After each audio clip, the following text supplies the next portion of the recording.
আসসালামু আলাইকুম। অর্থের মাধ্যমে গ্রামার শেখার আরো একটি ক্লাসে তোমাদেরকে স্বাগতম। এই ভিডিওতে আমরা কুমিল্লা বোর্ড 2025-এর প্রেপোজিশনের কোয়েশ্চেনটি সলভ করব। তো সলভ করার শুরুতেই আমরা এখানে প্রেপোজিশনগুলোর ইংরেজির যে বাংলাটা হতে পারে সেটা আমরা এখানে লিখে রেখেছি। এটা অবশ্যই তোমাদেরকে মুখস্থ করে নিতে হবে। ওকে, তো চলো আমরা শুরু করি। Love for motherland is inherent dash man. এই যে এখানে আমরা দেখতে পাই ইনহেরেন্ট একটা ওয়ার্ড আছে, এটার সাথে যদি অ্যাপ্রোপ্রিয়েট বসে ইনহেরেন্ট ইন, স্বভাবজাত, ইনহেরেন্ট ইন স্বভাবজাত। মনে রাখতে হবে আমাদের পরীক্ষায় যে অ্যাপ্রোপ্রিয়েট প্রেপোজিশনগুলো আসবে সেগুলো কিন্তু আমাদেরকে মুখস্থ করে নিতে হবে। মুখস্থ করা ছাড়া কিন্তু এখানে আমাদের কাছে বিকল্প কোনো অপশন নেই। A man who is devoid dash love for his motherland is not a true Patriot. এটাও কিন্তু অ্যাপ্রোপ্রিয়েট প্রেপোজিশন ডিভয়েড অফ, অর্থ হচ্ছে বর্জিত অথবা শূন্য। Devoid of, a man who is devoid of love, যার ভালোবাসা নাই, ভালোবাসা লেস।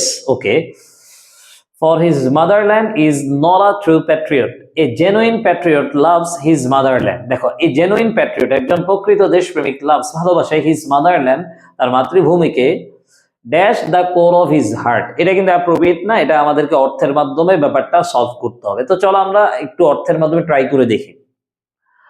তার অন্তরের কোর মানে হচ্ছে ধরো একদম মূল, তার অন্তরের মূলের উপরে, নিচে, সামনে, সম্পর্কে, জন্য, সাথে, দিয়ে, থেকে, তার অন্তরের অন্তঃস্থল থেকে, এখানে কিন্তু থেকে মিলে।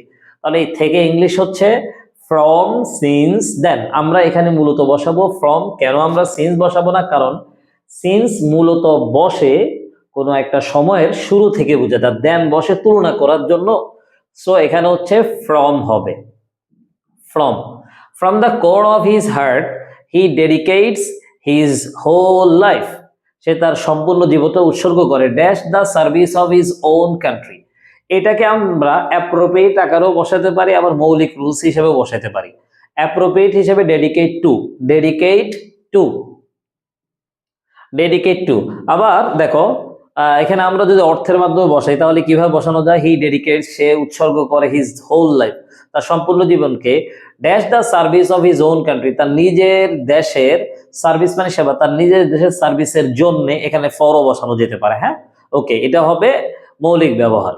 হি ইজ প্রিপেয়ার্ড টু লে ড্যাশ, এ লে ডাউন, অথবা সে উৎসর্গ করা, লে ডাউন, লে ডাউন। এটা কিন্তু একটা ফ্রেজাল ভার্ব যেটা অ্যাপ্রোপ্রিয়েট প্রেপোজিশনের মতোই।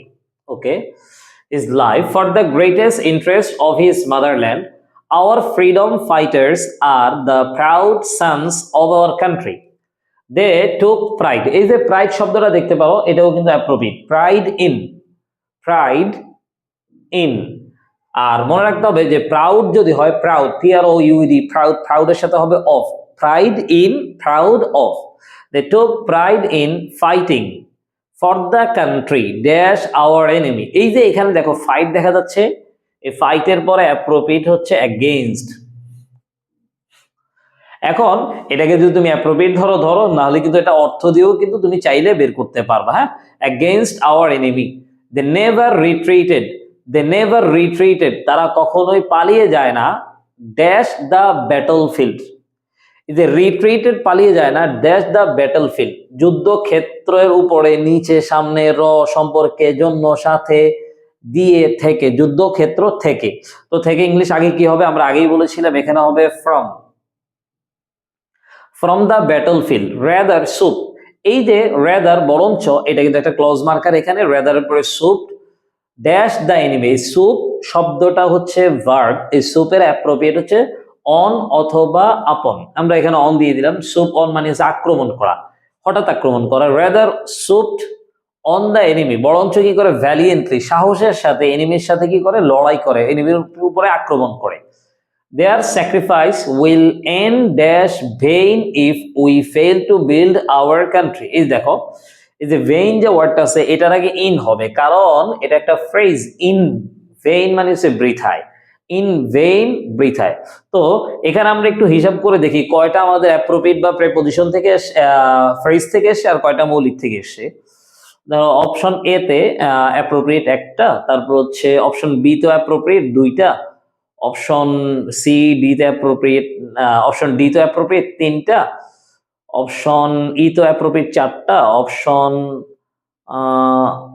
এফ তো অ্যাপ্রোপ্রিয়েট 5টা, অপশন জি তে অ্যাপ্রোপ্রিয়েট 6টা, তারপর হচ্ছে অপশন আই তে অ্যাপ্রোপ্রিয়েট 7টা, তারপর হচ্ছে অপশন জে তে হচ্ছে ফ্রেজ 8টা। দেখো খেয়াল করো, 8টা শব্দই আসে যেগুলা মুখস্থ নির্ভর। হ্যাঁ, যেহেতু মুখস্থ নির্ভর কোয়েশ্চেন প্রচুর পরিমাণ দিচ্ছে, তাই অবশ্যই তোমাদেরকে ভালো পরিমাণ শব্দ মুখস্থ করে পরীক্ষার হলে যাওয়া উচিত। তো বন্ধুরা ভালো থাকো, পরবর্তীতে অন্য কোনো ভিডিওতে আবারও দেখা হচ্ছে। আসসালামু আলাইকুম ওয়া রাহমাতুল্লাহি ওয়া বারাকাতুহু।